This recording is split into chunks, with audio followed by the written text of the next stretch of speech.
Good morning. Welcome to the Supreme Court of Kansas. The justices have carefully read counsel's briefs, and we look forward to further illumination this morning during your presentation. We have only one case on this morning's docket. I will therefore read that case, and after I've read it, I would ask counsel to stand and state their appearances. Once that has been accomplished, you may proceed with argument. Case is number 97296, State of Kansas v. Sidney J. Gleason.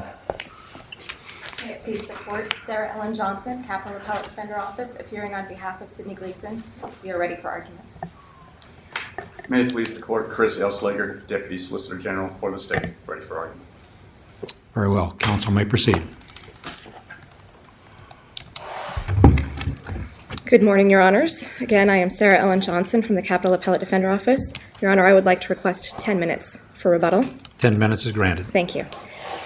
I'll take these slightly out of order this morning. I'll start with issue number 2, which is the district court's failure to give the lesser included instruction of felony murder in this case.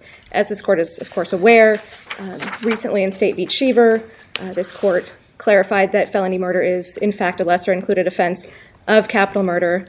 I've submitted a 609 letter on that case, and I think that case controls the issue here. The district court did, in fact, err in not giving that lesser included instruction on felony murder, specifically relating to the death of Mickey Martinez. So I think that issue number 2 is... Well, no, because you're also familiar with our Plummer case, recent case, where we set out the steps that are necessary to go through. And yes, I think in Cheever we did say that it's legally appropriate to give a felony murder instruction in these capital cases as a lesser included offense. Correct. But that doesn't answer the question, and we didn't have to in Cheever because we remanded it about whether he would have actually been entitled to it under the facts of the case. And I guess I'd like for you to address why there was any evidence here that would have supported a felony murder instruction. I think this is a tailor-made felony murder case. The facts of this situation were an alleged kidnapping of the victim, Mickey Martinez. We have the statement of the co-defendant that he and he alone committed the murder, that he and he alone made the plan as he was driving, and he was driving the car, that was what was going to happen, that he was going to kill this victim. Well, this was, but this defendant was charged with aiding and abetting Martinez's murder. Right? Correct. I mean, and so it isn't Thompson alone that killed this victim. Well, it was Thompson alone who, he testified at the preliminary hearing, the testimony that then came in at trial, that he did not tell Sidney Gleason that that's what he was planning to do when he got to the scene of the eventual murder, that he had made that decision, that he is the one who shot Mickey Martinez, that he is the one who strangled her, that in fact at the time that he was strangling her, it was his impression that Sidney Gleason didn't even know that that's what was going on, but that Sidney made some joke about, maybe I can have the next turn, because Sidney thought that Damien was having sex with Mickey Martinez. So I think there absolutely is evidence from which a jury can conclude that the premeditation element of this crime solely belonged to Damien Thompson, at least that there's a very reasonable doubt as to whether Sidney Gleason participated in any premeditated intentional killing here, but that it was a felony murder in connection with the kidnapping. To me, this is a... So you think there's evidence that Mr. Gleason participated in the kidnapping portion of it, but that he had no idea, even after the evidence showed he murdered the other victim, the boyfriend of this victim. He murdered him. Correct. But he had no idea what their intent was in murdering this victim. That is Damien Thompson's statement, that he did not communicate that at all to Mr. Gleason. Well, it's different to say they didn't talk about it on the way out there, and to say that Mr. Thompson had no idea what the heck they were doing. Well, keep in mind that Mr. Gleason. Sure. In the car, there was discussion about giving Mickey Martinez the gun that was used to shoot Mr. Warnke. And in fact, that happened, thinking we will make it look like, or have her say that she committed that crime in self-defense, that she, in fact, killed Darren Warnke. So there was absolutely evidence from Damien Thompson's statement that would completely allow a jury to find that the killing of Mickey Martinez, the eventual killing, was not something that was premeditated between both individuals, but really was Damian Thompson's premeditated intent. What was the idea that they would leave her dead body with the gun that killed her boyfriend? That was not part of Or was it that, I mean, how else would they leave her with the gun? I guess I'm kind of confused They on that. gave her the gun in the car Yeah. while she was... Okay, all right. Yes. Okay. So to me, that would, and it wasn't clear. It certainly wasn't said, we're going to kill her and make it, because that sort of defeats the point of trying to say she committed the murder in self-defense. If you then leave her dead body somewhere else, you still have murder unaccounted for. So there's no, so your testimony, or I'm sorry, it's Thompson's testimony, which didn't say that Mr. Gleason knew what was going on, that you're using to support the felony murder. Correct. Okay. Yes. I mean, that's the only evidence we have about any of the killings at all. Right.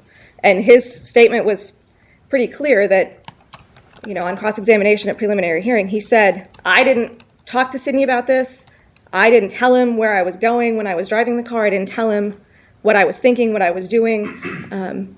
That, to me, is a tailor-made situation for a jury to say, we have reasonable doubt about Sidney Gleason's personal premeditated, intentional participation in this killing. This is a felony murder situation. Now we do have Gleason's statements to some others that he would make sure that anyone who talked about the prior incident, trying to think with Mr. Elliott, would disappear. Yes, he said that is the statement, that somebody would disappear. A couple of times to different folks. I think the disappear comment actually only occurred once. Once is my recollection of the record. So yes, I mean, the point is that there is room for a jury to have reasonable doubt about premeditation. The evidence certainly supports a finding that it was the aider or the co-defendant who actually committed the murder in the course of this kidnapping. That is a felony murder situation. A verdict of felony murder would certainly not be overturned on appeal for a sufficiency of the evidence argument. So it would be completely appropriate to give that instruction. A finding by a jury would have been entirely appropriate, and the district court simply refused to give that instruction and offered no explanation for doing so. Ms. Johnson, you were speaking a moment ago about this incident in the car where there was at least a momentary consideration of this alternate story for boyfriend's murder. Right. And it was, in fact, the evidence from Thompson was that Gleason handed her the gun, right? And then Thompson snatched it back? I think it was a little unclear to me, Okay. but yes, they were both involved in participating in that. Okay. Now, you've mentioned that you think the evidence leaves room for reasonable doubt on premeditation of your client, at least as to Martinez's murder. If you could just explain to me, as you understand it, what was the theory of defense? Was that it? An absence of premeditation on her murder? I mean, was there a specific theme in this case for the defense? I think it was a reasonable doubt. Damian Thompson was the driving force behind all of this. Damian, I mean, literally, he was driving the car. Yeah. And he was the one who separately came and told Brittany Fulton, it's either you or Mickey, who's it going to be? And Brittany was saying, yes, Damian was the one I was scared of. Damian was the one who was definitely driving the bus in terms of... So putting the state to its burden on your client? Yes. Okay. Thank you. Oh, I have one follow-up on that. So how was that theory of defense disrupted by the failure of Thompson to testify live at trial? I think that was critical. Thompson was the key to the defense theory of the case, that his credibility was completely... Just the fact that the jury wasn't given the opportunity to observe his actual demeanor live. Absolutely. Instead of seeing Damian Thompson, we have KBI agent Corey Latham reading that testimony. And if you've ever been in court and then read the transcript afterwards, a reading of a transcript often leaves out the real emotion or the demeanor, that sort of thing. I've certainly been shocked to read a transcript and know what really happened in the courtroom, and you're not getting the same flavor. That's why appellate courts don't look into credibility issues, because you're not able to see the witness's demeanor. You're not able to see his body language and how he's answering the questions and the pauses and the stutters and all of that.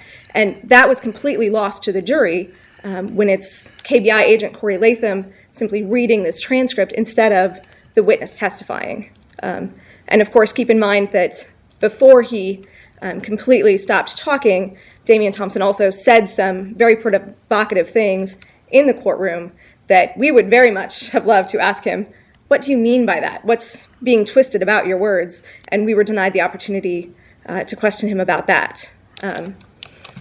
I think regarding the failure of Damian Thompson to testify, or the complete refusal, our biggest concern is the district court's failure to take any steps to try to require Mr. Thompson to testify.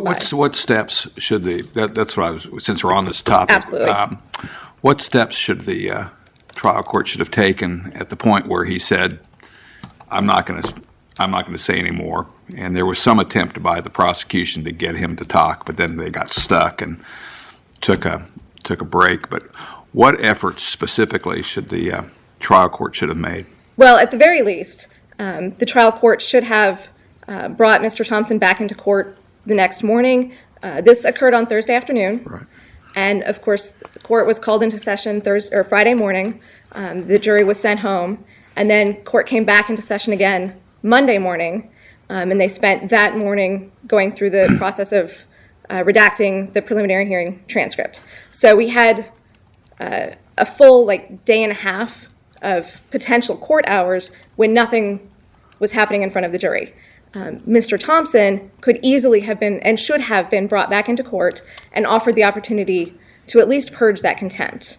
That was never done in this case. It was never even discussed. My problem with that argument is that on the day that Thompson was there and refused to testify, that he had all day to think about it, that the trial court had his lawyer, who wasn't there, come into town to talk to him. His lawyer told him that the state might revoke his plea agreement if he doesn't testify.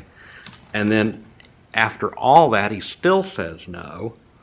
The court could find him in contempt, and several hours elapsed over that. So it really seems like you get way too speculative when you say he would have changed his mind if he'd have slept on it overnight or over the Easter weekend or whatever, especially in light of the fact that his own lawyer drives into town in kind of in a circumstance that's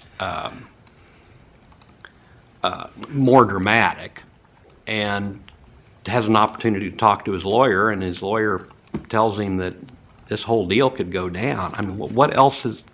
Just seems like you're trying to push too far on that. Well, I would dispute that his lawyer was able to tell him to give him any realistic threat of sanctions, because no threat was ever made. The state was in no hurry to do anything other than proceed to reading the preliminary hearing transcript. His lawyer told the court in the transcript that he had advised his client that the state could revoke the plea agreement. But that was...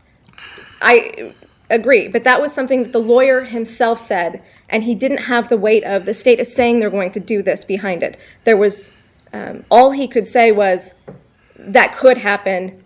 They haven't said anything to me about that. It wasn't an actual threat made by the state, or there was no actual sanction threatened by the court. It was really speculative on the part of the defense attorney because nothing was truly being pursued towards that end. So to the extent that I'm speculating, that's my only choice, because neither the district court nor the state actually tried anything.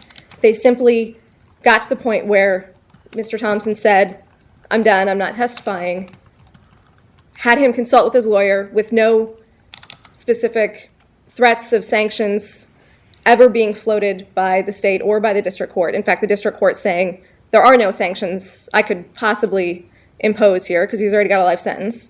And that was that was the end of it. Let me ask you this, kind of moving back a couple of questions, but is it your position that Mr. Thompson's refusal to testify trumps the state's ability to prosecute Mr. Gleason on any of these charges? I think that Mr. Gleason's right to confrontation, his right to have his accuser in open court make his accusations, should not be dismissed so easily. So really we're down to just whether the judge should have given the guy another day or a weekend to think about it. At the very least, that needed to happen. What else? I mean, you're saying at the very. What else is there? Well, I think, honestly, I think the mistrial should have been declared because the entire trial needs to be rethought if we don't have Damian Thompson testifying in person. That was. What's that mean when you say it needs to be rethought? I mean, which gets me back to my original question, which is, does Mr. Thompson's refusal to testify prevent the state from prosecuting your client on any of these charges?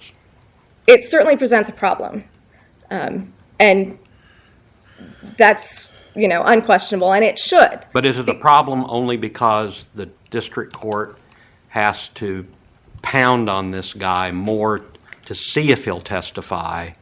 You see what I'm asking? Is Yes. it just how much effort the district court goes to? Is that the only issue here? Or is there something else that prevents the state from prosecuting the defendant? I think that the failure to make, not unstinting efforts, but any efforts to get Mr. Thompson to testify is sort of the fatal flaw at this point. Is it really any? I hate to argue about this, but is it really any effort when the trial judge says, "Stop, go get this guy's lawyer, bring him into town so that he can consult with his own lawyer, so they can talk about whether this is a wise course of action for him"? So I mean, I think we're talking about semantics maybe, but it isn't a lack of any effort by the district court. It's really sort of how much more did the district court have to pound? It's a lack of any effort to sanction Mr. Thompson, to make it a poor choice on his part. I mean, he was allowed to do this with no consequences. Ms. Johnson? Yes. Isn't the root of that problem the state's decision to proceed to sentencing, or the state's participation in proceeding to sentencing of Thompson immediately after preliminary hearing? I mean, that's where this all started. Correct. Do you have any understanding why that occurred that way? Wouldn't the ordinary course be to wait to have the sentencing of Mr. Thompson until after he testified at the trial of Mr. Gleason? I've certainly seen it done that way more often. Otherwise, you sacrifice the pressure you can apply on a plea agreement. Right, we have, I'm not aware of why it was There's nothing in the record that tells us why that Done that happened way? the way it did. under contract theory, though. I would certainly argue that the state still had the option of trying to do something to undo the plea that was part of the contract, was that he would Both testify. parties had already fully performed? Well, Mr. Thompson hadn't, because he had not yet testified. And that was But he'd already been sentenced. I true. think that's a fly in the ointment on the revocation, but that's an issue for another day. Yeah, I mean, I Go ahead. would certainly make the argument that the plea agreement could still have been altered. There were certainly other sanctions also that I think could have. Okay. I have a jurisdictional question. Yes. Excuse me, if you're following up on that. Go ahead. Go ahead. Okay, I have a question about jurisdiction, and this has to do really with whether how you're formulating your idea that both of the killings had to be done either as a principal or an aider and abetter. Yes.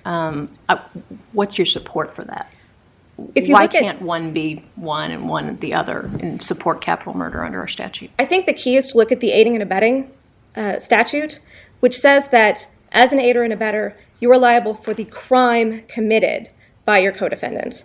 As to distinguish, the Texas aiding and abetting statute specifically references the conduct. And I think that is the difference. Damian Thompson did not commit the crime of capital murder as the principal.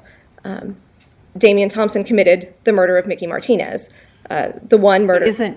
If we accept the state's view that you can commit capital murder in Kansas by being the principal on one murder, one first-degree premeditated murder, and the accomplice on the other, aren't they just mirror images of one another, Mr. Thompson and Mr. Gleason here? Yes. Okay. I mean, So what I'm asking you is, I just don't understand the support for the idea that it has to. Well, let's start here. Can somebody be guilty of capital murder in the state of Kansas if they are an aider and abetter on 2 murders? yes, I believe so. Okay, and they can be guilty, obviously, if they're the actual committer of the shooting or whatever it is, the person who does the killing Correct. of 2 people, related crimes. But if it's one of one and one of the other, it doesn't work. And I still am not following why that is. Again, to me, it comes down to the way that the aiding and abetting liability statute is written, where it says that you are liable not for the conduct of your co-defendant, but for the crime committed. Damian Thompson's crime that he committed as the principal was first-degree murder of Mickey Martinez. And that really is the crux of where the argument comes down to, that you don't have a principal to capital murder. You have 2 principals to 2 first-degree murders. The statute doesn't say you're liable for the crime as long as your culpability is equal to your co-defendant. I mean, it says, you said you're putting the focus on the language of the crime rather than Correct. conduct. It seems to me that it'd be more helpful to you if it said conduct. Well, but if you want to make this distinction between principal and aider and abetter. If it said conduct, then that would open up that you interpret then what that conduct is and say what crimes can apply to the overall Crime conduct. is still first-degree murder, though. Right, but not capital murder. That is the point, that Damian Thompson did not commit the killing of 2 people. He committed 1 killing. And that is the crime, then, for which Sidney Gleason would have aiding and abetting liability. I don't want to take more of your time. Go ahead. But basically what you're saying is that under this scenario, it just doesn't satisfy the capital murder requirement. That's correct. For either Gleason or Thompson. Correct. Just And that's the legislator's prerogative to, they certainly tried to narrowly tailor our capital murder statute to exclude an awful lot of murders. And if this scenario simply doesn't fit, it doesn't fit. And that doesn't mean that anyone's getting away with murder. We've still got first-degree murder liability for both of these deaths, simply not capital murder. And if you'll allow me, I think that leads into, yes. Well, I hate to ask you to do this, but I didn't really get to finish my first question to you, which I was having you go through. We were talking about the Plummer analysis and, the various factors that we now go through on a lesser included instruction, and we didn't get to the last one. And I know what your answer is going to be, but I just want you to explain. We get to harmless error. Assuming that there is a factual basis for it, which you've explained, why isn't this harmless error when the jury was actually given a second-degree, first-degree premeditated and second-degree murder instruction as to this victim? And if they were really concerned about this not being intentional or premeditated conduct on the part of Mr. Gleason, they had that instruction, and they chose to instead convict him of capital murder, premeditated, intentional, first-degree murder. I think this actually leads me into the question the next issue I was going to talk about, which is the third issue in the brief, which is the way that the jury was instructed on aiding and abetting liability. The jury was not specifically instructed that Sidney Gleason himself had to have the specific premeditated intent to kill Mickey Martinez. They did not receive the foreseeable... Or even the intentional intent for second degree. Correct. So that's your argument, is that felony murder doesn't require any intent with regard to the killing, only with regard to the kidnapping. Correct. And the way that the instruction that was read to them on aiding and abetting liability, it talks about the aider and abetter participating in the venture. It's not specific to the murder. It's not specific to the death. It's specific to the crime, the venture, potentially the kidnapping. And it does not ever specifically tell the jury Sidney Gleason had to premeditate the murder of Mickey Martinez. He had to intend it himself, and not that Damian Thompson's premeditated intent to kill Mickey Martinez could, by aiding and abetting liability, be transferred. I think felony murder would have given the jury a different option of saying, yes, he's responsible for this death, but via a different theory, where we're not finding that he specifically necessarily premeditated. And I don't think the way the jury was instructed that they understood that that's not what they were doing.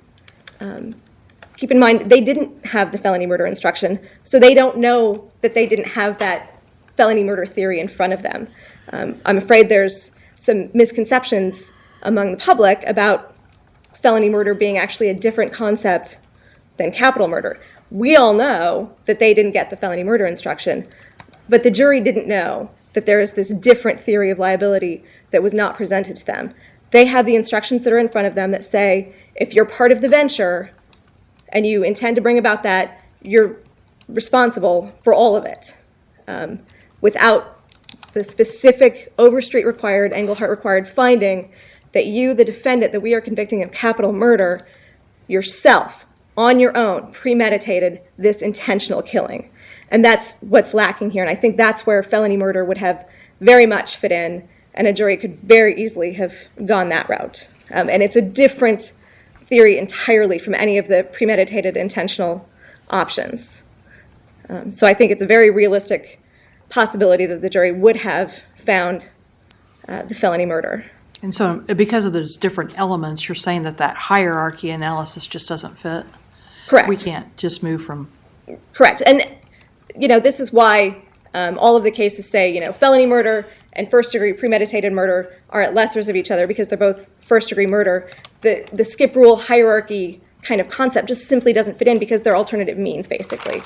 It's the same idea as you don't have to get past rape by force or fear before you can consider rape of an incapacitated person. They're simply different methods of committing rape, just as premeditated intentional killing is a different way of committing first-degree murder from felony murder. The jury was simply not provided the felony murder option, which, to my mind, is the likeliest fit. Ms. Johnson, TikTok. So I want to talk about penalty. Can I interrupt before we go course. there? Because Sure. I'd like to go back to the question I was going to ask a while back when we were talking about Thompson's hearsay evidence, and there was brief mention about the mistrial motion. And I'd like to just ask about that. In order for your mistrial motion to have been successful, do we have to accept that Thompson needed to be the first witness called before any of his hearsay statements were admitted, or that the defense had an obligation to move to strike any of those hearsay statements once he did not testify? That would have been a lovely thing for the defense to do. I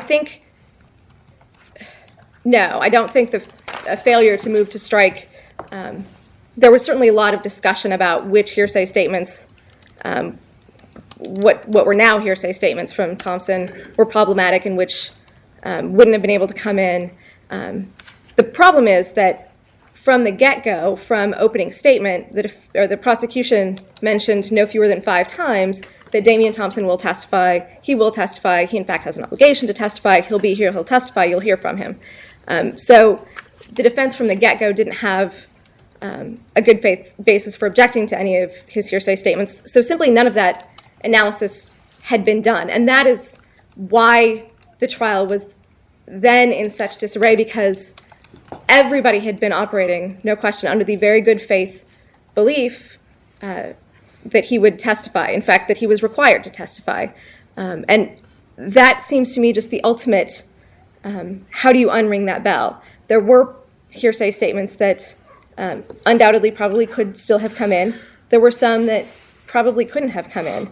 There was simply so much that had come in at that point that I'm not sure how you clean up that record and ask the jury to disregard all of that, or the stuff that needed to be disregarded versus perhaps the stuff that would come in anyway.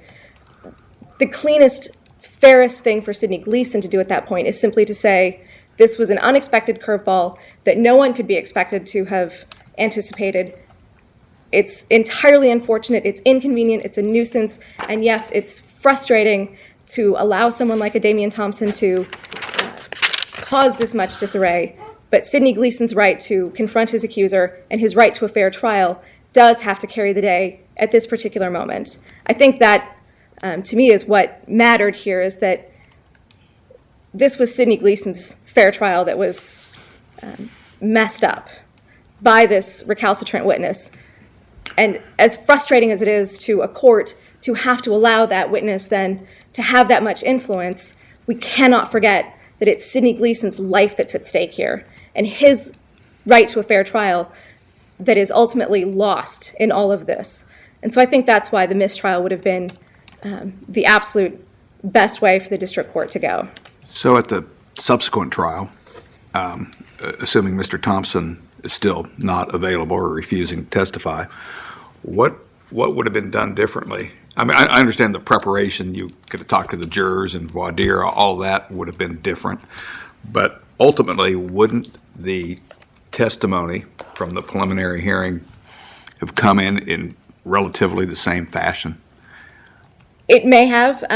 Well, yeah, and why wouldn't it? There simply would have been more time for everyone to carefully go through and research hearsay exceptions and research what statements could and couldn't come in, and be more thoughtful about it. This was all done over the course of a weekend, as opposed to over the course of 2 to 3 months of trial preparation. A lot of times you don't even get a weekend. I mean, there was some opportunity to prepare, I suppose. But we would have liked a great deal more. There would have been entirely different opening statements by the parties. There would have been perhaps different questioning of other witnesses to fill in the gaps of, you're not going to hear this from Mr. Thompson himself. To my mind, it's simply too big a curveball, a wrench to throw into the middle of a capital murder trial, not to say, we really need to just stop and rethink how this all goes. It's Sidney Gleason's life at stake, and that seems a small price to pay. Frustrating, no question, but the price to pay. Anything else? Okay. Now I would like to talk about penalty a little bit. I want to ask you a few questions that have to do with your categorical argument. Yes.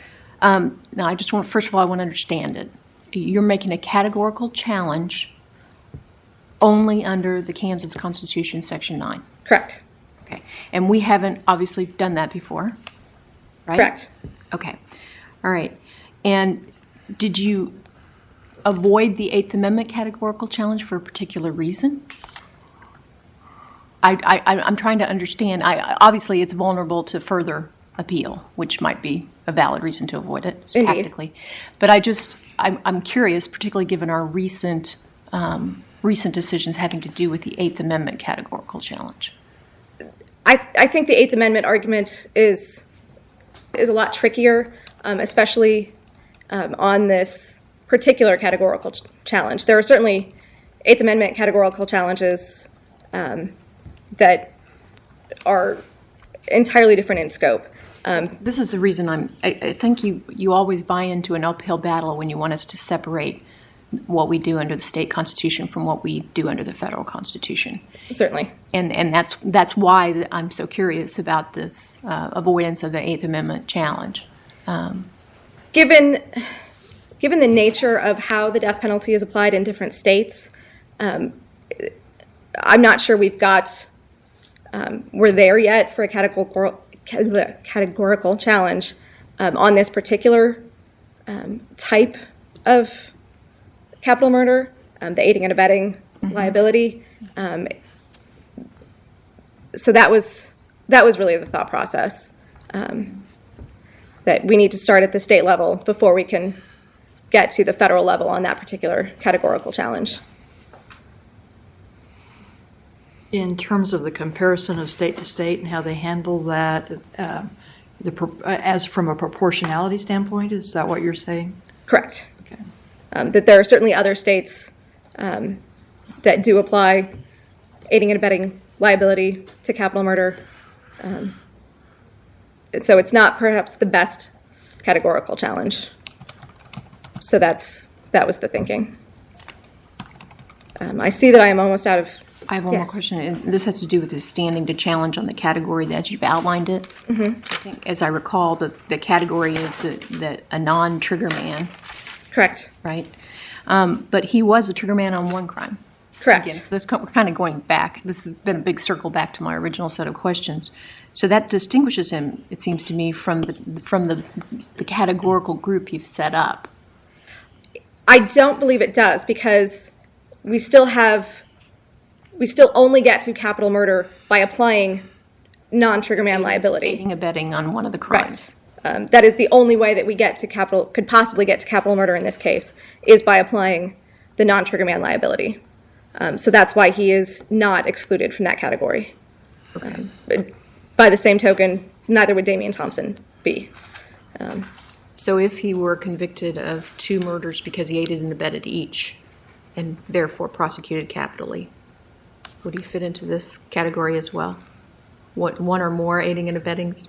Yes. Then also a non-trigger man aiding and abetting liability is how you get to there being a capital murder. Okay. So when I asked you earlier whether he could be prosecuted in Kansas for 2 aiding and abettings, I thought you said yes, but you're saying that would also violate under your categorical argument. Correct. Yes, they were arguing guilt phase versus... I'm with you. Yes, thank you. Thank you. I will simply await my rebuttal time. Thank you very much. Before you sit down, let me ask if anybody has any further questions. All right. Thank you, counsel.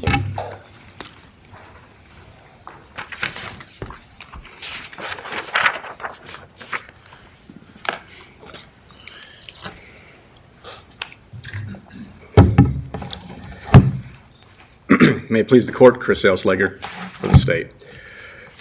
And there are a great many issues raised in this case. At the outset, there are 3 issues that I want to address before moving on to the rest. Mr. Elsleger, before you get started. Yes, Your Honor.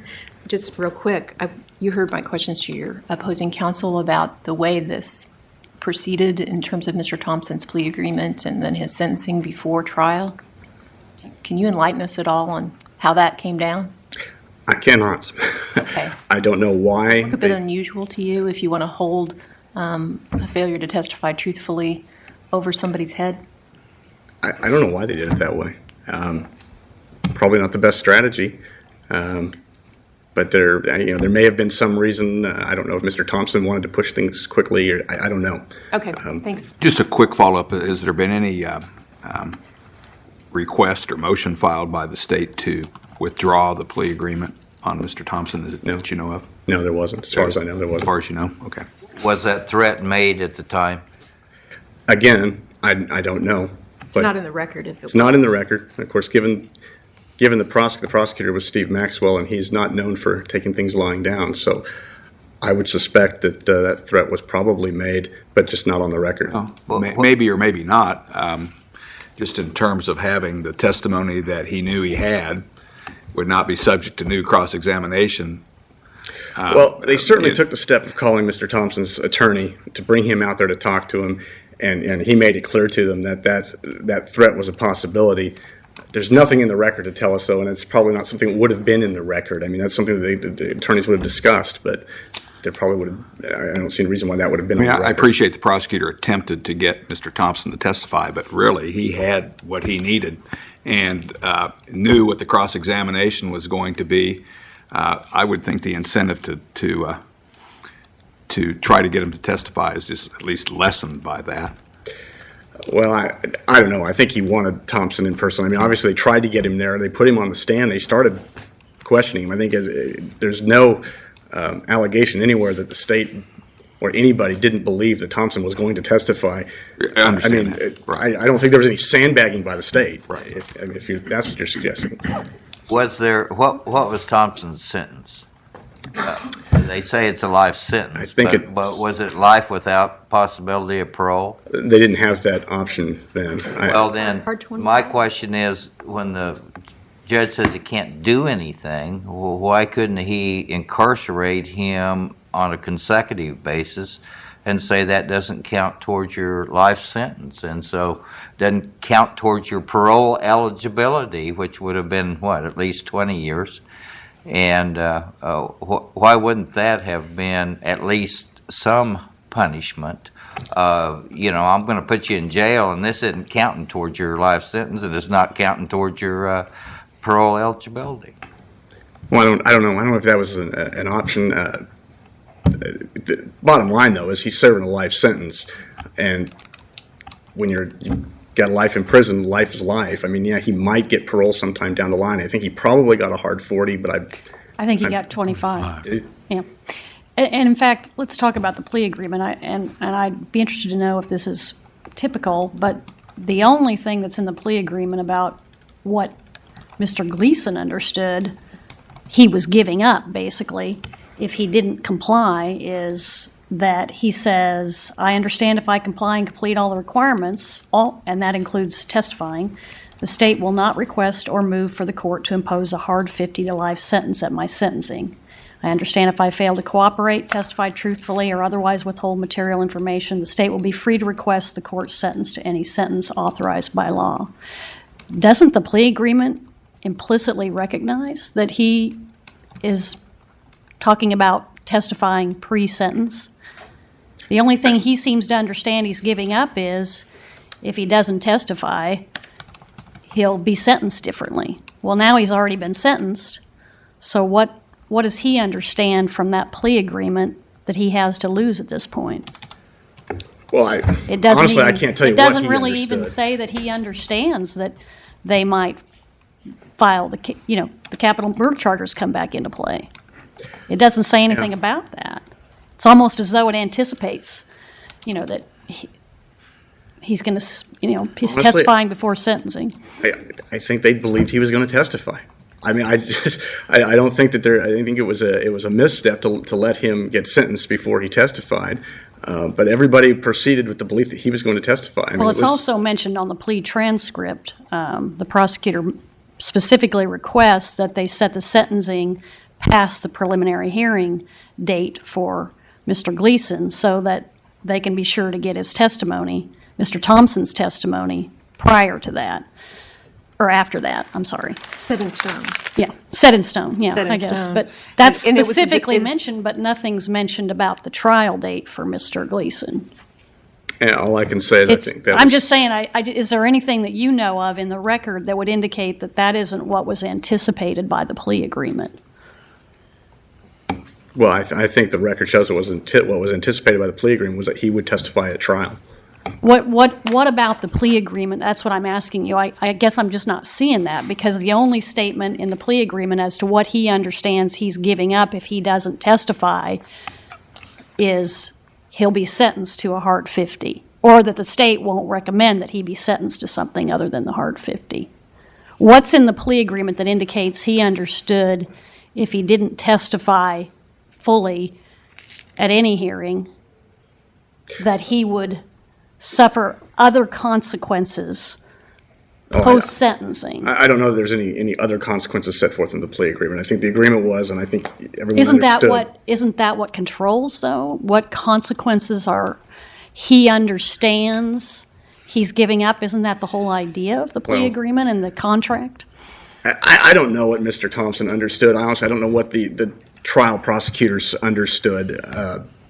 All we have to go on is the plea agreement, and I'm just asking you if you know of anything else in the plea agreement that would have compelled him to think, if I don't testify post my sentencing, that there's going to be anything else that's going to happen. No, I don't know of anything else in the plea agreement. All right, get myself back on track. The three issues that I want to discuss are, first, the omission of the felony murder instruction, and second, the giving of the Allen type jury instruction, which I think will also necessarily include a discussion of KSA 214627 as it pertains to the standard of review. and issue preservation, which I submit that this court maybe interpreted a little too broadly in Cheever. And then third, the alleged prosecutorial misconduct. To me, those appear to be the most problematic for the state. With respect to the omission of the felony murder instruction, I've got a three-pronged argument there. First, I realize that the court recently decided in Cheever that felony murder is required in a capital murder context, but I would be remiss in my duties as an advocate if I did not submit to you that perhaps Cheever was wrongly decided and reiterate the state's argument there. Second, I will submit to you that the evidence in this case did not support a felony murder instruction. And third, that even if it was error to not give the instruction, that the error was harmless. Now, in Cheever, the court said that the felony murder is a lesser included offense of capital murder, and in a superficial sense, I understand, because capital murder is the highest murder, highest form of homicide. First-degree murder is underneath that, but this court has... And that's all Cheever really said. Yeah. It just legally, it is a lesser included because first-degree murder is a lesser included of capital murder. But I think by giving this court has repeatedly held that felony murder and premeditated murder are the same crime. It's first-degree murder. So I think the statute was met when you give the instruction on first-degree murder, first-degree premeditated murder. So the jury was instructed on the lesser included offense of first-degree murder. And I think Cheever then went on to say that if the facts support a felony murder, and that's all it said, that it is a lesser included, but the facts legally, but then if the facts support it and it's requested, it should be given. And I'm going to submit to you that the facts didn't support it here, but I would also reiterate that unless you construe felony murder somehow as lower down that as a lesser offense of premeditated murder, the giving of the first-degree premeditated murder instruction satisfies the statutory requirement to instruct on the lessers. Isn't our inquiry whether it's a lesser degree of capital murder? I don't know of any rule that says just because I give a lesser that's at the same degree as another lesser, I don't have to give that lesser. The question is whether it's lesser than the charged crime. It is, but it's the same crime. It is. It's first-degree murder, and that's what was instructed. And you look at what we have here. It's a different degree. We have a first-degree premeditated murder, Darren Warnke, prosecuted as that is. There's no requirement for felony murder instruction under our case law. We have a first-degree premeditated murder of Mickey Martinez. Under the case law, there's no requirement for a felony murder instruction. You're suggesting somehow when we put those together, now we need a felony murder instruction? That seems arbitrary. Capital murder is the same degree as first-degree murder? No, first-degree murder and felony murder are the same crime. I know, but that's what I'm saying. Those are on the same level, but what we have to compare is capital murder, which is a higher degree. And I submit to you that capital murder was instructed, first-degree murder was instructed, second-degree murder was instructed. If the case law says that when first-degree murder is instructed that there's no requirement for felony murder also, that's what the case law says, then unless it's factually appropriate. Why, when we add the two together, suddenly we need the felony murder instruction? I would just leave that to you. I think that's a bit arbitrary. Because your theory of the crime is that it's capital and you need both murders. Doesn't that change things? That's what Justice was trying to get you to look at. If we prosecuted them separately, we wouldn't need the felony murder instruction. But you're not. But when we prosecute them together, we do. You chose to prosecute them together. But it seems like an arbitrary distinction. Okay, we've had a good debate on legal appropriateness. Can we get to the facts? You've tried to get there twice. Yeah, I don't think there's any doubt. The evidence clearly points that Darren and Mickey were murdered according to a premeditated, pre-thought-out plan. Both of them. Both of them. It was and this is a single unit of prosecution. You've got the two murders make the one crime. Right. They planned. You look at the evidence that they had discussed. If anybody talked, they would disappear. Sidney Gleason made the finger across the throat motion, threatened the girls. They made a plan. If you look at the testimony of Thompson and Ricky Galindo and Brittany Fulton, they clearly had made a plan to eliminate Mickey. And also there was testimony that if Darren got... That's the evidence supporting premeditation. Right. And if I think Darren got in the way... when we're looking at a lesser included, we need to look at the evidence supporting the lesser included. We don't look at whether how great or how but there's the no quantity of evidence supporting the greater. We have to look at the evidence supporting the lesser. And what I submit to you is that there's no evidence that this was anything other than a premeditated, murder. There's no evidence that there was an intent to kidnap? I would submit that whatever felonies also occurred during the murder were incidental to the murder. This is not murder that occurred during the commission of, attempt to commit, or flight from an inherently dangerous felony. There may have been inherently dangerous felonies that occurred during the attempt to commit and the commission of the murders. I mean, the murders were the crime. The kidnapping was almost incidental, just to facilitate. So you don't think a jury could reasonably convict on the underlying felony of what I understand was kidnapping? No, not when you look at the evidence here. I mean, first off, again, the dual murders are tied together. They were charged as part of the same act or transaction. No reasonable argument can be made that Darren Warnke was murdered that his murder was a felony murder. It was the first thing that happened. They're not arguing for that. We're talking the other, right, Martinez. But I think you have to consider them together because they were charged together as a dual crime, as a dual murder. That's the single charge of capital murder. So if the jury found them as both part of the same act or transaction, the same crime, there's no way they could have found felony murder. And if they didn't, this is not a case where, the jury was given an all or nothing kind of decision where it was either capital murder or acquittal. They had other options. They had first degree and second degree murder if they thought that that the evidence didn't support the capital murder instruction, and they didn't choose those. But that doesn't encompass the scenario if the jury believed that Mr. Gleason helped Mr. Thompson do some of these things, but did not have the intent to kill Martinez. The only way you get that into a homicide is through felony murder, isn't it? I mean, the second degree doesn't help you any if Gleason did not have the intent to kill Martinez, even though he may have had the intent to kill the boyfriend or had an intent to help kidnap. But the evidence in this case was that Mickey Martinez was always the target. The intent was there before they ever reached Great Bend. Then why did they hand her the gun and at least contemplate for a short period of time, making it look like she had acted in self-defense? I think that was mid-crime panic on their part. They're like, oh my God. That's some evidence, isn't it? Can we ignore that? I would submit to you again that the kidnapping that occurred was not... the murder did not occur as a part of that crime. The kidnapping was incidental to the murder. They carried through their plan. They maybe had a little bit of weakness in the middle, not sure if they were going to carry through with it or not, but they ultimately decided, yes, we're going to finish out our plan, and we're going to kill these two people, which is why. Handing their intended victim a loaded gun when she's sitting in the back seat, that's not some evidence? Handing her a loaded gun? That's some evidence of some stupidity, but I don't know that's some evidence of a felony murder. Okay. Well, let's look at something the jury might also look at. As I understand it, there were two people, the eventual victims, sitting in a Jeep. One of them is shot 4 times. The other one is allowed to leave and get into the car, and they drive away.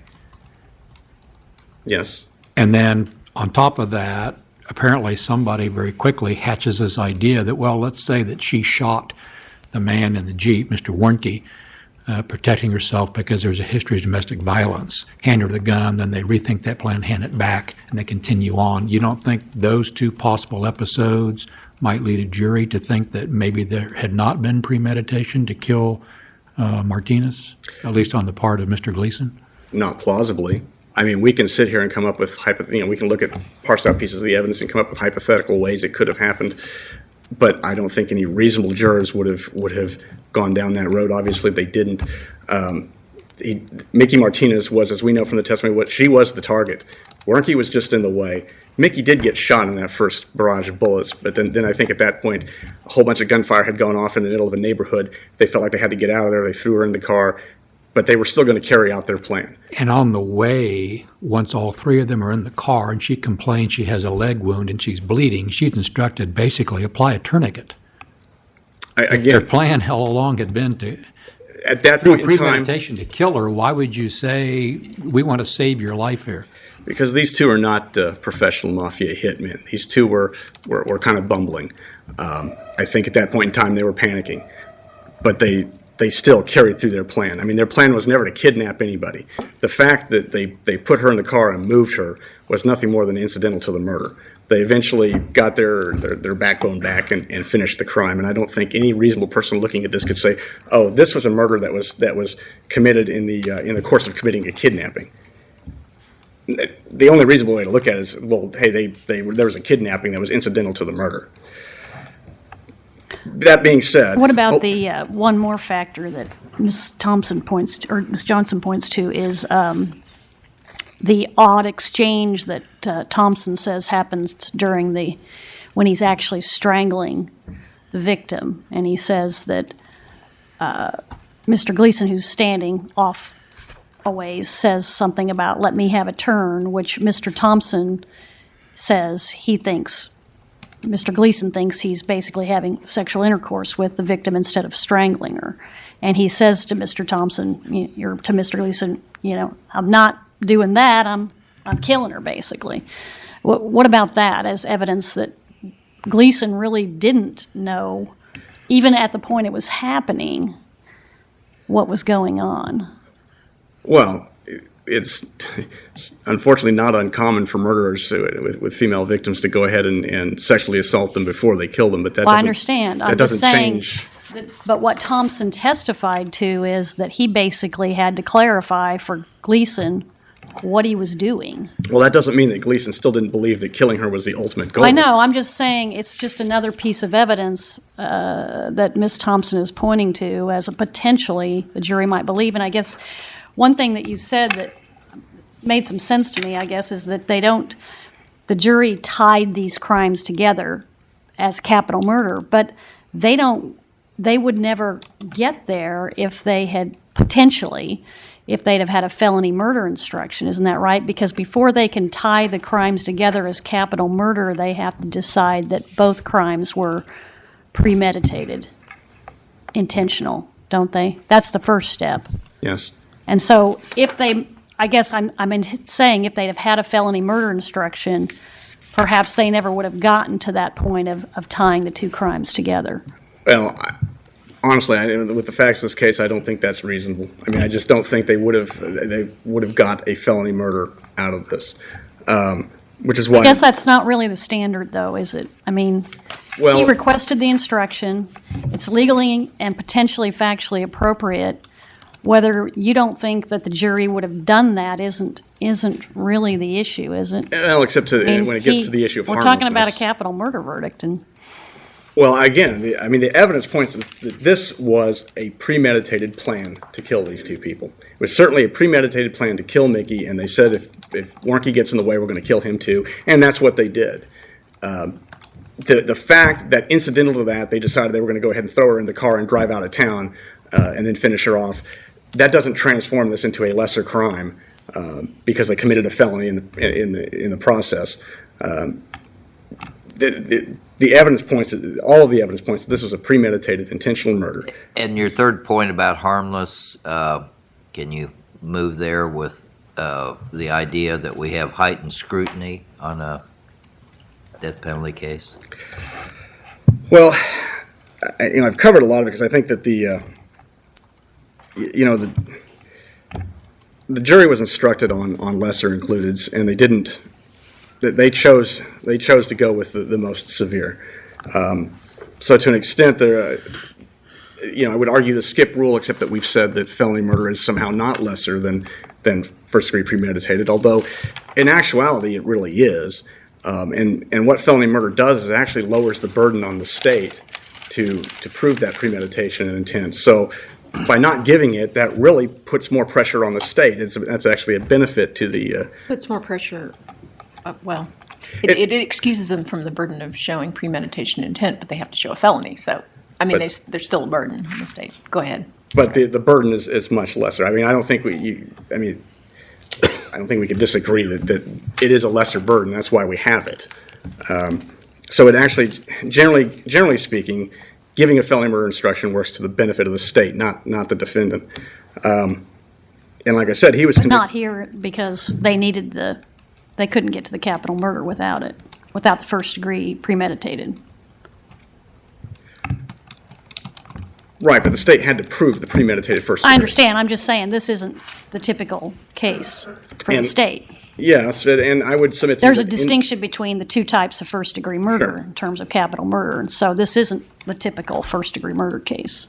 But ultimately, in the end, when you look at all of the evidence, I would submit that there is no reasonable likelihood that the jury would have returned a different verdict if it had been instructed on felony murder. So I would submit that any error was harmless beyond a reasonable doubt. Counsel, was there any evidence to suggest that Mr. Warnke was the intended target before he was actually shot? Because I understood from Mr. Thompson's statement that he had no idea what Mr. Gleason was doing when he got out of the car with a .22 revolver in his hand and walked toward this Jeep. Well, there was testimony. I don't have the site, but it's in the brief that when they discussed the plan to kill Mickey, the Warnke came up and they discussed, well, if he's in the way, we'll kill him too. So what they wind up doing, and I understand you've said they're not trained hitmen, they wind up shooting and killing the person who was kind of incidental to their master plan, but the person who was their intended target, they order her to get in the car. Yes. Okay. And honestly, I think that was just a moment of panic at that point. They realized they'd killed one, they hurt her. There was a policeman, they had seen a policeman just down the street, half a dozen gunshots go off in the neighborhood, so they wanted to get out of there. But I don't think that you can say that the murder of Mickey then was a result of that kidnapping. The kidnapping was simply incidental to the murder, and I don't think any reasonable person would conclude otherwise. Mr. Osliger, I just want to make sure I understand the wounds that Martinez suffered when she was still in the Jeep. There wasn't any evidence from anyone that those were intentionally inflicted or deliberately inflicted as opposed to an accident or a byproduct of shooting at Warnke, or do you know? Well, Gleason just simply aimed at the car and started shooting. Okay, yeah. Warnke was What's in the the way. evidence about how far away he was and everything? Was he right next to him? He was close. Yeah, okay. But I thought the neighbor said they had at least one, if not two, men had their arms inside the car. Was that when they were taking out Martinez, the neighbor said, or was No. that when they were shooting? I don't recall that portion of the record, Okay. but what I do right. understand from it is that Gleason approached the car very closely and just started shooting into it. Because it would help you if they were deliberately shooting at Martinez at that point. Well, I think he was shooting at both of them, isn't it? Wasn't there evidence in the coroner's testimony that that there might have been a pass-through bullet from Warnke that is the one that hit Martinez? Well, certainly that's possible. I would submit again that Mr. Gleason was firing at the vehicle, at both occupants in the vehicle. The fact that he hit the one that was closest to him and only got I think a ricochet or a pass-through shot on Mickey is just simply a fact of the physics, that Mr. Warnke was in the way, not any evidence that he intended to kill Warnke and not Mickey or something like that. I mean, he was just shooting into the vehicle. Mickey was lucky at that point that her boyfriend was in the way and he took all the bullets. But that doesn't change the fact that they came out there with the plan to kill her. And that doesn't alter the fact that when they panicked and threw her in the car, that was just incidental to their plan to commit first-degree murder. And that doesn't transform it into a felony murder. Moving on, I think I need also to talk about the Allen instruction, because since this case was tried, this court has ruled that instruction is error, although not necessarily reversible error. And that's going to lead me into a discussion of the appropriate standard of review, because the state submits that it is, because it was not objected to at trial, or it wasn't objected to for the precise reasons that it's now challenged on appeal, that the standard of review is clearly erroneous. My opposing counsel argues that no, it's not, that 214627, which is now 216619, throws out the rules on that, and I would suggest that that's not the case. And to the extent that Cheever sort of implied that statute throws out the rules when it comes to issue preservation and standards of review is erroneous.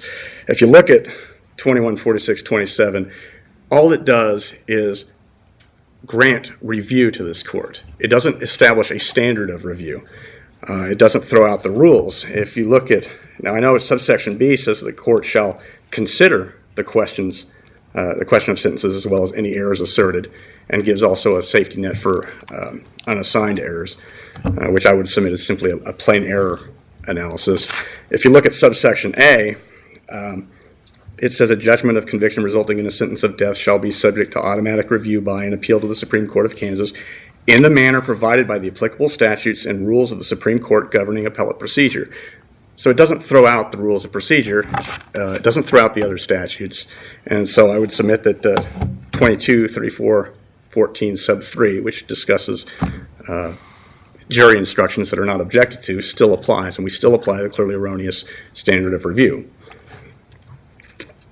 Given that, I would simply argue that in light of State v. Burnett, that this was simply not clearly erroneous.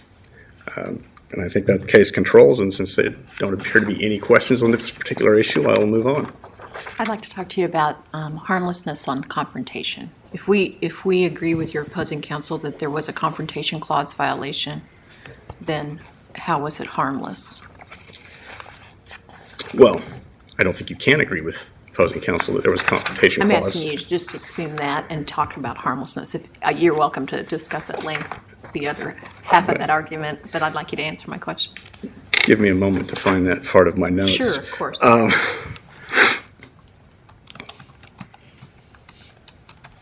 Well, they've raised about 4 different complaints regarding Mr. Thompson's refusal to testify. To the extent that they didn't get a chance to cross-examine him about what he said in court, I would submit that there was nothing to cross-examine him about. He didn't answer any substantive questions from the state.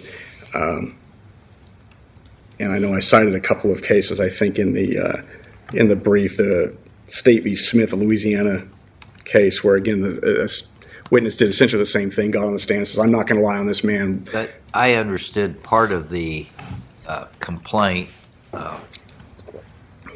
expressed today was that from the beginning of the trial, defense thought they were subject to 6460A, the exception to hearsay, that if the declarant is available and is going to testify, and that at the late date that they discovered that he refused to testify, that they had all of these opportunities where they could have challenged something earlier on that basis and didn't. Well, I think even if they had called Damian Thompson first and he refused to testify at that point, the state still would have been allowed to bring in the preliminary hearing testimony where Mr. Gleason had the opportunity to cross-examine, and that would have resolved that issue. They still would have got the other witnesses would have been able to testify to the hearsay statements, because that, by reading the preliminary hearing testimony in, effectively Damian Thompson did testify, and Mr. Gleason got the opportunity to cross-examine him at the preliminary hearing. In fact, as I understand it, if I remember right, the cross-examination of Mr. Thompson was longer than the direct examination. So at the 6460A is not applicable if you offer preliminary hearing testimony, even if the hearsay statement wasn't involved in the preliminary hearing. I would say yes, because he had the opportunity to cross-examine him at the preliminary hearing.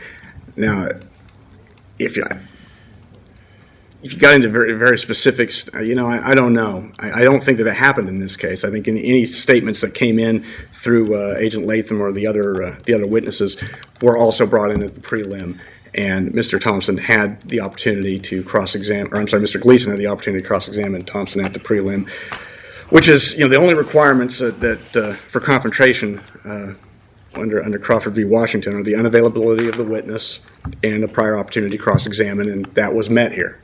So, back to your original question, Justice Byers, is that I don't think you can find a confrontation clause violation. So it's difficult for me to say it was harmless because there was none. But he had the opportunity. Don't have a plan B. What's that? You don't have a plan B. Well, he had the opportunity to cross-examine him. I mean, nothing came in. He had the opportunity to cross-examine him. He had the opportunity to ask all the questions he wanted. The problem is, yes, he had an opportunity to cross-examine, and it was a lengthy cross-examination, but the cross-examination at a preliminary hearing and a cross-examination at a capital murder trial tend to be different. They tend often are different. The purpose is different, and I appreciate the confrontation clause is met, but it's hard not to conclude that it didn't make a difference. Whether it's a difference that leads to an error, I'm not sure, but the whole context in which a cross-examination is done at a trial in front of a jury is different than what happens at preliminary hearing. Certainly, but this court has already rejected that argument. I know. So it's just but the heightened scrutiny that we have in a capital case is causes me more concern versus, and I know the cases you're talking about, specific case you're talking about.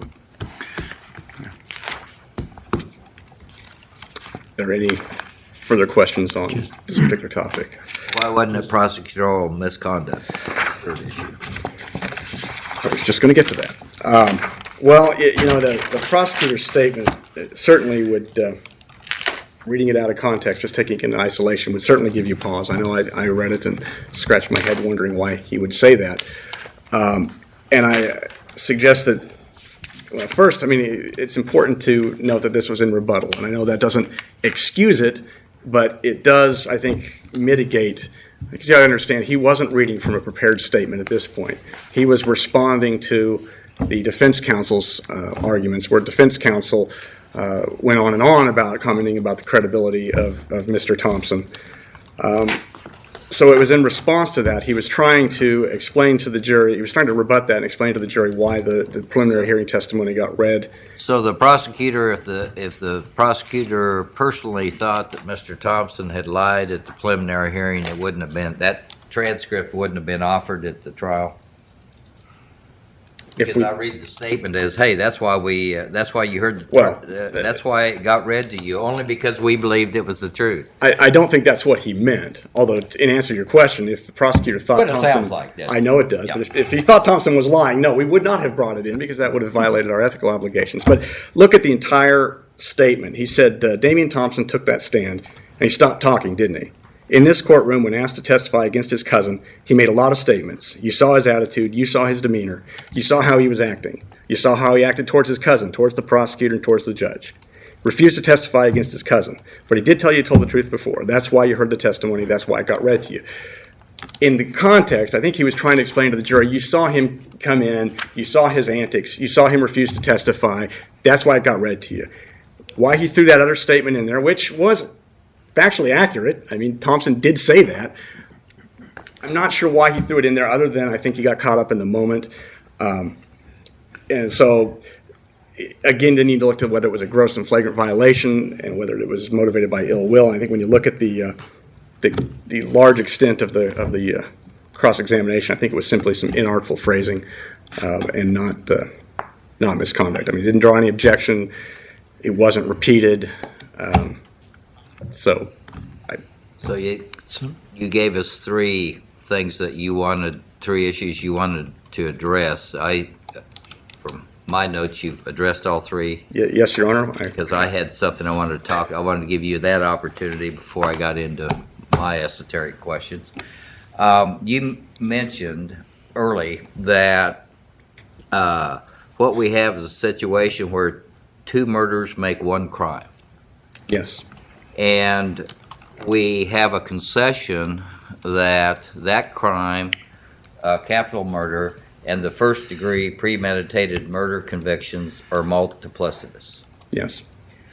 My question is, if the conviction for first-degree premeditated murder invalidates its use as an element of capital murder, why doesn't that conviction invalidate the capital murder conviction rather than the capital murder conviction invalidating the first degree?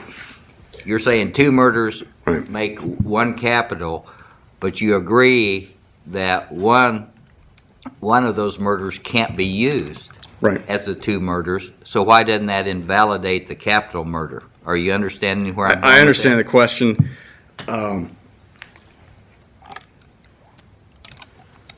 And of course, but our position is that the first degree murder conviction is multiplicitous to the capital murder conviction, so the first degree murder conviction should be. I know your vacated. position. My question is why?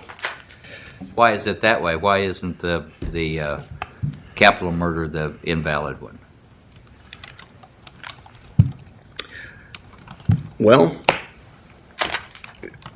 I think at this point it's sort of an area of prosecutorial discretion as to which crimes we want to charge and how we want to charge them.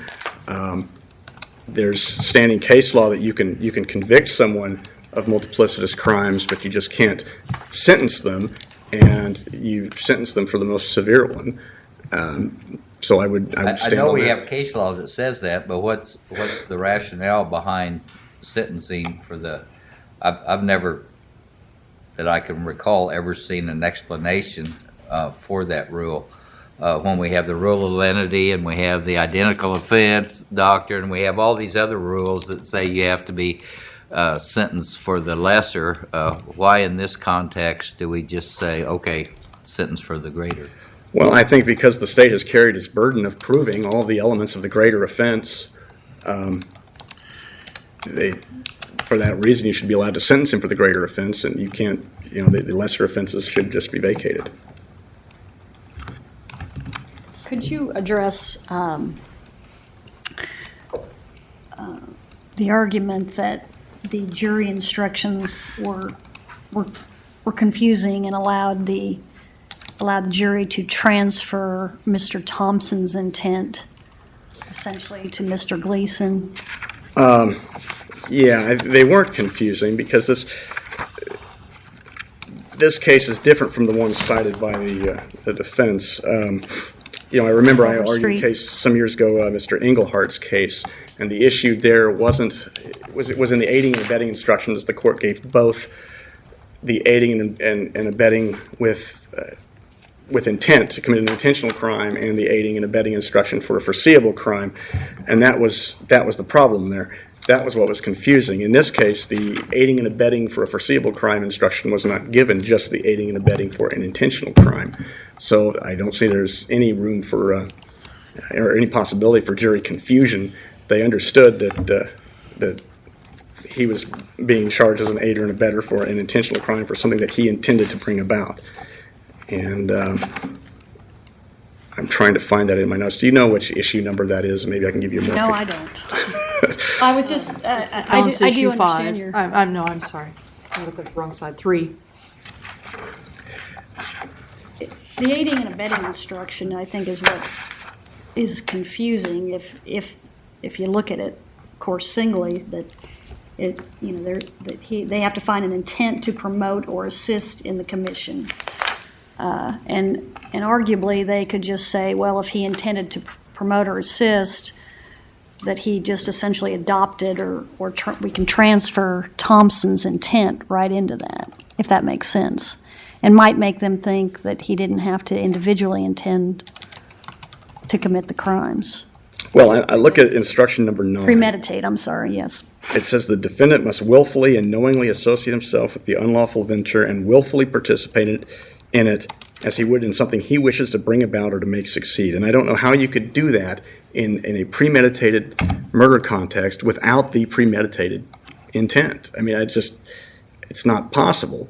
And so I don't think there's any possibility the jury was confused by that. I mean, all through, you look at all the instructions, each elements instruction includes, the premeditated and intentional killing in every step of the way. And then you add this on top of that. There's no way anybody could not understand that you need premeditated intent out of both of these guys. When I hear that, it sounds to me like had to willingly participate in the venture, which means we went through these physical acts and intend the result. But it doesn't convey necessarily that you had to have done that with premeditation.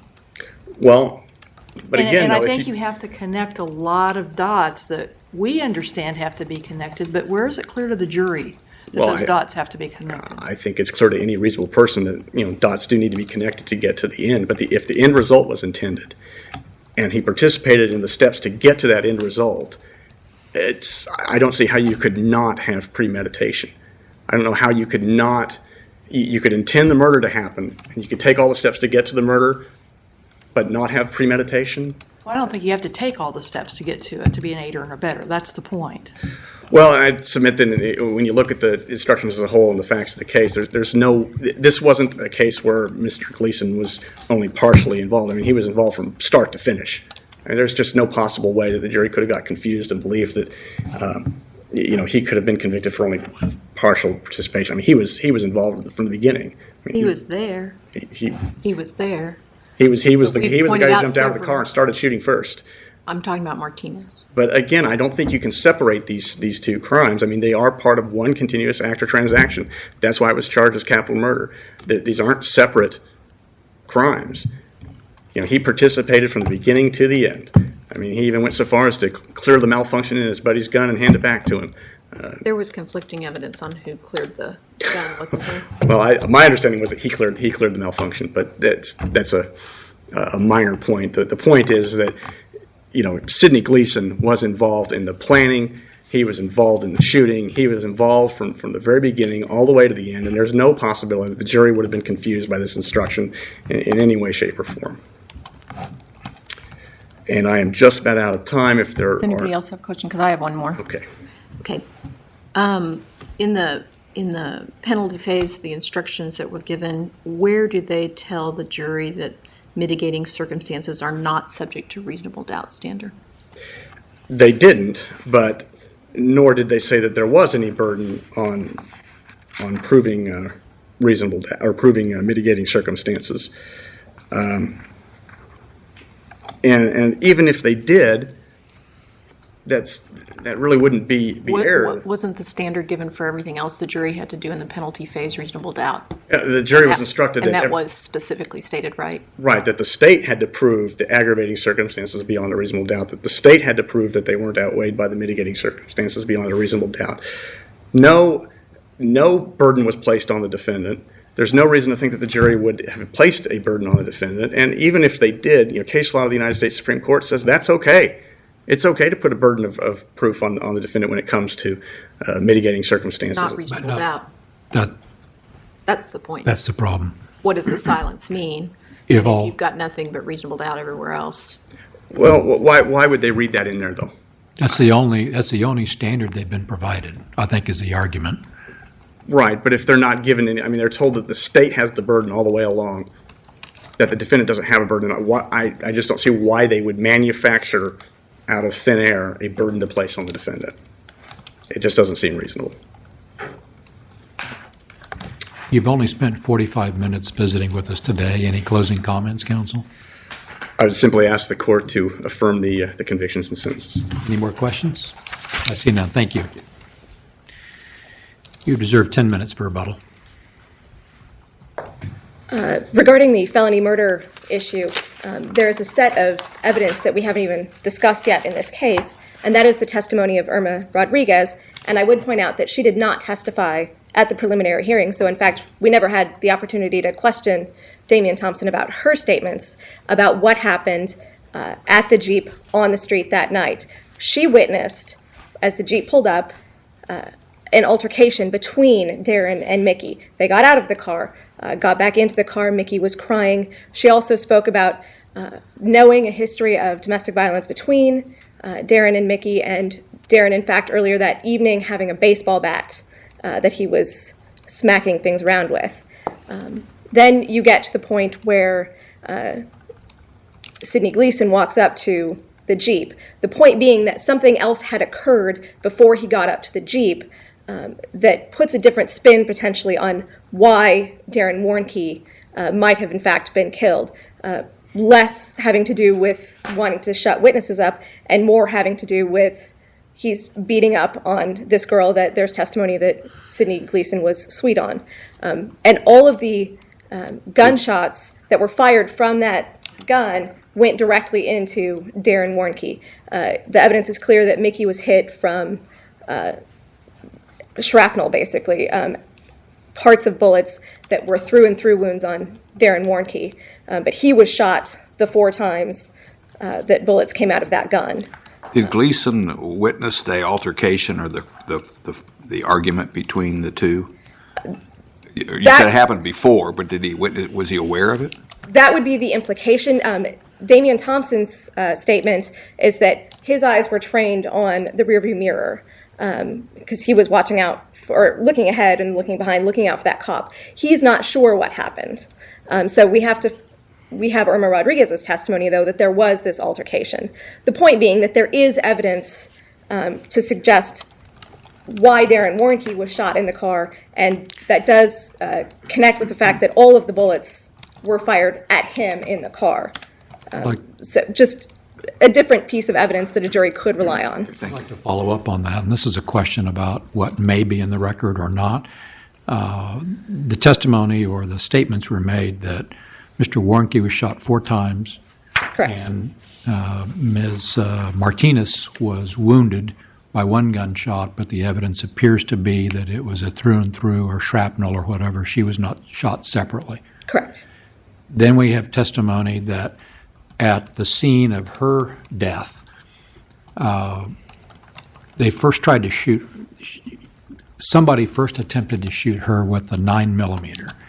That was correct. For some reason, it did not work. He was then handed the revolver. Correct. But he did not shoot the revolver. He beat her over the head with it.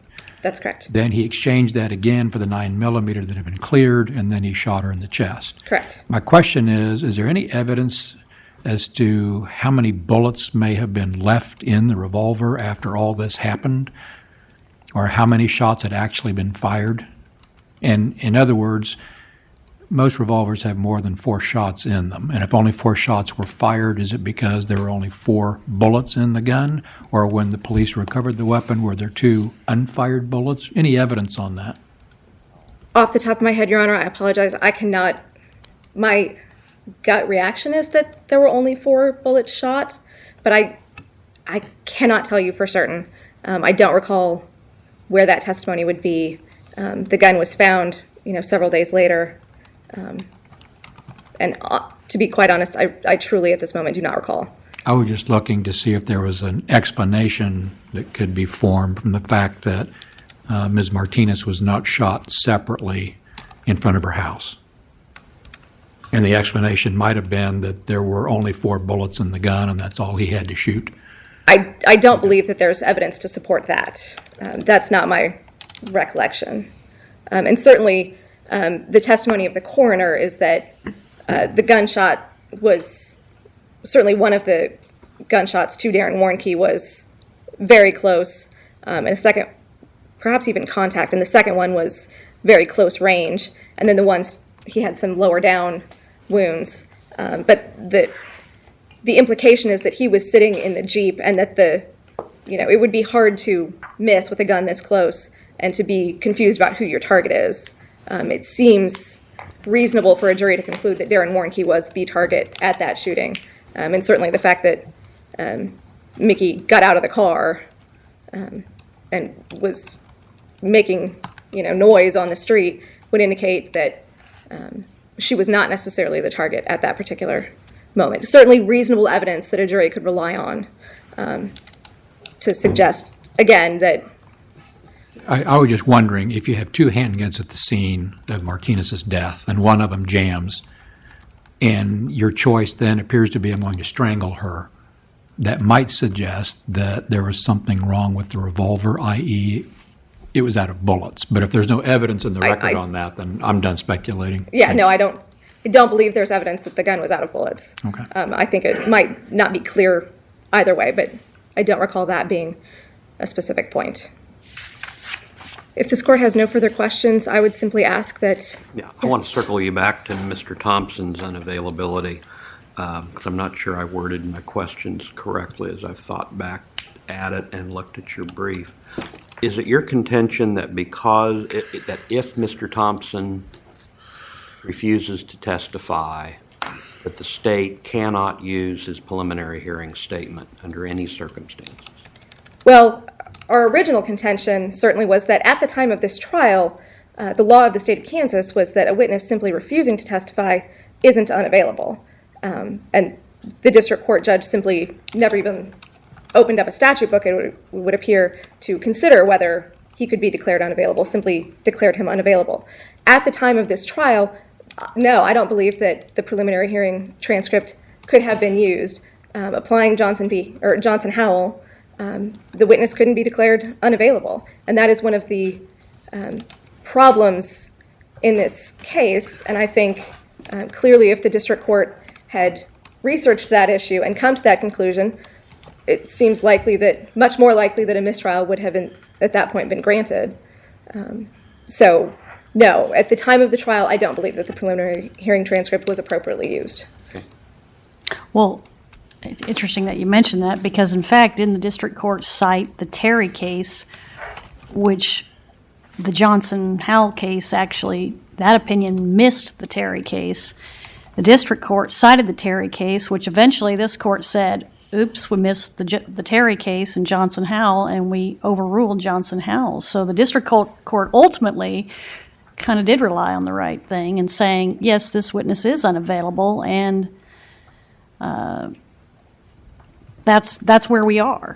Well, the district court didn't have the discretion to not follow Johnson-Howell at the time. That case was... But Johnson-Howell didn't overrule Terry, and he followed Terry. I would argue that the district court was obligated to follow Johnson-Howell. In any event, in hindsight, or not even in hindsight, we now know that was a correct interpretation of the statute, that the district court was entitled to find this defendant or this witness unavailable. So how does that factor into your analysis? Well, first of all, I would respectfully suggest that Jefferson was wrongly decided, that Johnson-Howell was on the books for in the order of 14 years before Jefferson, which would indicate that the legislature didn't have any disagreement with that finding. And Jefferson is the case that said, oh, Terry was actually in place before Johnson-Howell, and Johnson-Howell didn't overrule Terry. Correct. So you're saying Jefferson is simply the latest, not the correct? Yes. Respectfully, of course.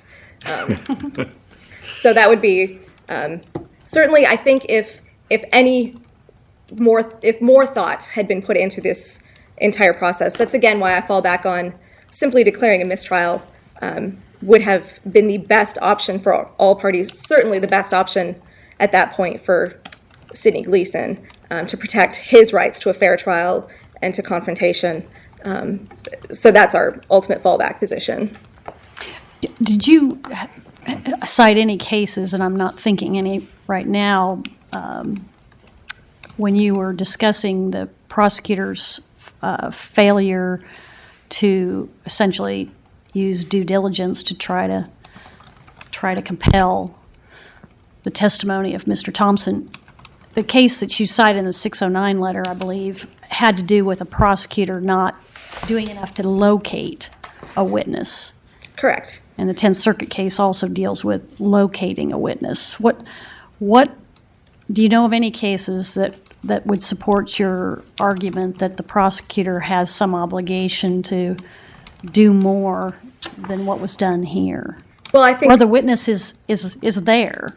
I think it's really the issue is how do you force a witness to testify that's present, not what do you do to get a witness into the courtroom. I think the overarching point has to apply as well, though, whether it's a matter of finding a witness or compelling a witness who is contractually obligated to testify to follow through on that obligation. I think the point is that the state is obligated to make some effort. In fact, a Wisconsin case that I like to cite says unstinting efforts, and the state simply did nothing here, made no threat, made no attempt to even look into rescinding the plea agreement under a frustration of purposes we don't know that, do we? I mean, it's just not. Well, we, it's not. We know that his counsel, Mr. Thompson's counsel, said that's a possibility, and that he had counseled his client that was a possibility. We don't really know whether the state looked into it, or there was no position stated, at least by the state. No, in fact, I think reading the record, it reads to me as if the state was quite content to rest with the known quantity of the preliminary hearing transcript at that point and was not in any hurry to undo that, wanted to use that transcript, and wasn't interested in making any efforts to see if we could change Mr. Thompson's mind. The fact that he said that immediately, coupled with the fact that there isn't anything on the record that he actually did offer any sort of attempts to convince Mr. Thompson to change his mind, I think we're left with a position where the state really didn't make any efforts, and certainly didn't make any efforts to tell us on the record that he was making any efforts. So I think we're left with the record stands as it is, that nothing was done. Thank you. I'm out of time. Do you have a point that would satisfy you that the state had done the minimum amount of effort to get this witness to testify? Now, you've quoted, I think you said the Wisconsin court, they have to make unstinting efforts. And I think you also indicated well, let me ask, what is the minimum amount of effort the state could have expended to bring this witness, to get him to testify, that would have satisfied you? I have certainly spent a lot of time thinking about that question. And it's hard to know without the record of efforts made, but at the very least, bring the witness back in. Tell him there might be some consequences for this contempt. There will be a sentence of 6 months or a year or whatever is available that you have to spend not in El Dorado but in county jail.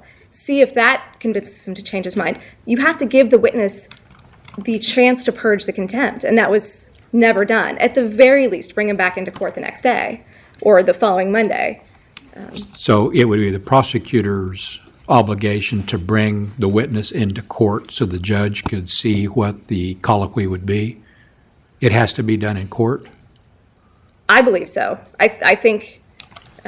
So the prosecutor, I'm sorry, the prosecutor meeting with defense counsel saying, if your client does not come in and testify, then I'm here to tell you we will not honor the plea agreement, he's in breach. Correct. And if that was then communicated by defense counsel to his client, are you saying that would be insufficient?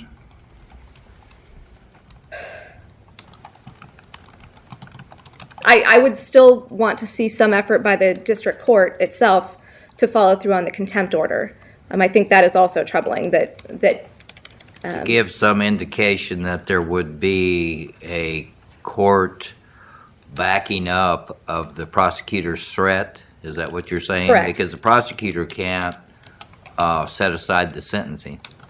All the prosecutor could do was ask the court to set aside the sentencing. Correct. I think the court could, or the prosecutor could certainly, under the frustration of purposes doctrine, at least attempt to do that.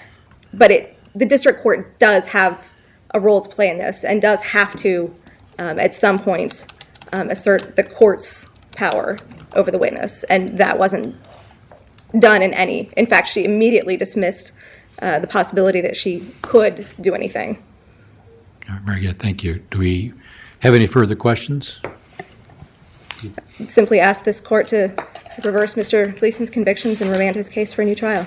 Very good. Thank you, counsel. We thank you both for your arguments this morning, and the court will take this matter under advisement. At this time, the court is adjourned.